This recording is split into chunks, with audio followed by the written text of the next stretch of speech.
Hello everyone! A day in my life is Girl Madel Vlog as a small content creator at age of 30. Mapapasabi ka talaga ng I for the go.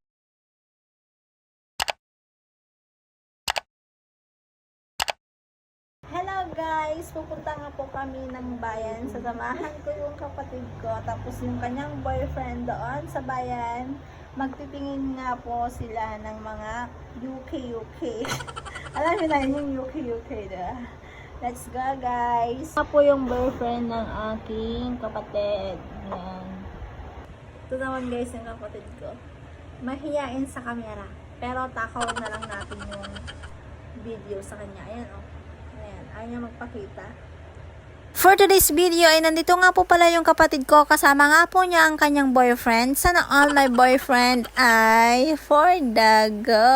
Bali, day off nga po nilang pareho, kaya nag-rides nga po sila dito sa amin dito sa Nueva Ecija. Kaya ngayong araw ay sasamahan ko nga po sila doon sa bayan para naman daw sa ganon ay makapag-ikot-ikot nga daw po sila dito. Ako na nga muna mag-isa dito sa motor dahil nga po yung mga anak ko ay hindi ko na nga rin po sinama dahil hindi pa nga po nila uwian. Stress nga po ito ng hapon kaya medyo makulimlim na nga po ang kalangitan. Maya-maya nga po, mga alas 5 ay uuwi na nga din po ulit sila doon sa Pangasinan. Taga-video ko nga muna ngayon itong kapatid ko na ito. Bali nga po, itong kapatid ko na nga ito ay siya nga po yung bunsong babae po namin. Fast forward na nga tayo ay nakarating na nga po kami dito sa bayan ng Muñoz, Nueva Ecija. Hindi naman first time itong kapatid ko na pumunta nga po dito sa Science City of Muñoz. Ilang beses na rin po siyang nakapasyal dito sa aming bahay at hindi lang po pangalawa o tatlo. Hindi ko lang po matandaan kung ilang beses. So wag nga po sana kami titingin ng mga ukay-ukay kaso nga lang wala pa naman pong nakalatag nung dumaan po kami doon kasi nga po medyo maambon-ambon nga. Kaya dumiretso na lang po kami dito sa loob mismo ng palengke dahil nga po marami naman din pong mga ukay-ukay dito. Arating na nga po kami dito sa mismong pwesto ng mga ukay-ukay ay nagpili na nga agad itong kapatid ko at may nagustuhan na nga agad ito. Bali yung napili niya nga pong pants niya ay nasa worth 150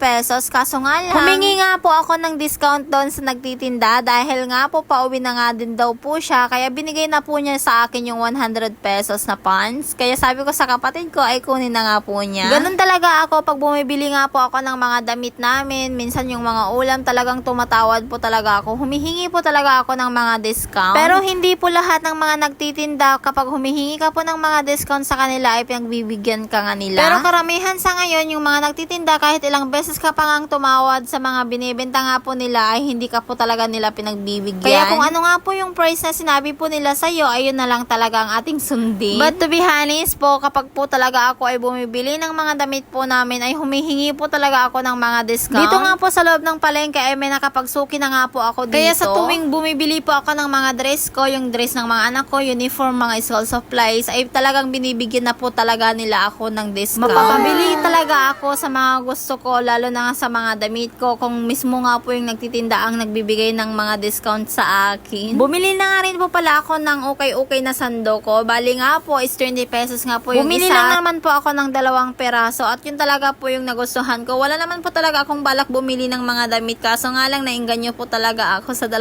sando nga nakita ko. Tapos yung price niya is 20 pesos kaso nga lang nag-discount na naman po ako. Sabi ko sa nagtitinda kung pwede nga po yung 2 ay 30 pesos na nga lang. Mabait naman si ate na nagtinda ay binigay niya na nga po sa akin yung 2 perasong sando ay 30 pesos. Wala talaga akong patawad, charis. Ay, for the go. Ganun talaga kapag bumili ka. Palabas na nga po kami ng palengke ay nadaanan ko nga po itong pwesto ni Kuya. Shout out nga po pala kay Kuya at kay ate dahil nga po sila nga po yung mga solid followers Bumili ko. Na nga rin po pala ako ng charger ng aking cellphone na Lenovo dahil nga po yung charger niya po ay medyo may damage na nga at hindi na nga po gaanong gumagana sa tuwing nag-charge nga kaya po ako. Kaya sa mga taga Science City of Muñoz, kung gusto nyo nga pong bumili ng charger ng inyong mga cellphone, magpa-repair na nga po ng mga cellphone nyo, eh dito lang po kay Reyhana Store. Sa tuwing hapon nga po ay marami po palang nagtitinda ng mga tinapa dito sa harapan lang po mismo ng paradahan ng Annex. Masarap nga po itong tinapa nila dahil nga po hindi po siya gaanong maalat. Saktong-sakto lang po ang lasa niya. Bali, ang isang balot nga po na tinapa ay nasa 50 pesos. Samantalang ng isang araw ay bumili nga po ako dito mismo ang din. Ang presyo nga po niya ay 90 pesos ang isang balot. Pero mas malaki po yung nabili ko nung isang araw kaysa nga po ngayon. Bumili nga po ako ng 3 balot dahil nga po yung 2 balot nga po ay papamigay ko nga po doon sa aming bahay. Lalo na nga si tatay ay gustong-gusto nga po niya ng tinapa. Yung isang balot naman po ay yun naman po ang aming uulamin mamayang hapon. Next destination nga po namin ay dito nga po kami mismo sa loob ng Wagwag. Feeling zone na guys. Naka-shades kahit makulimlim. Sabi ko nga, I'm her number 1 basher. Kaya wala kang magagawa. My sister, she is the number 1 of my bashers. O diba, ang saklap ay for the go. Sa mga part na to ay pinairal nga po sa akin to kapatid kong kabaliwan ko. Bali nakibidyo na nga muna ako sa mga paninda nila dito sa loob ng Wagwag. O diba, ang kapal.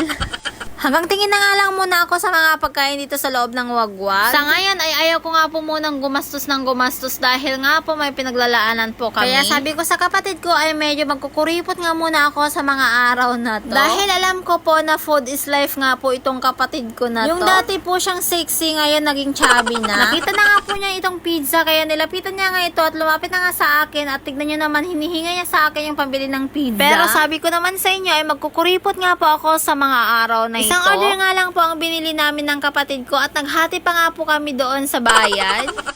Ham and cheese nga po yung napili namin ng kapatid ko pero nakihati pa nga po talaga ako sa bayad ng pizza. Sabi nga nila ay hating kapatid o diba ay for the go.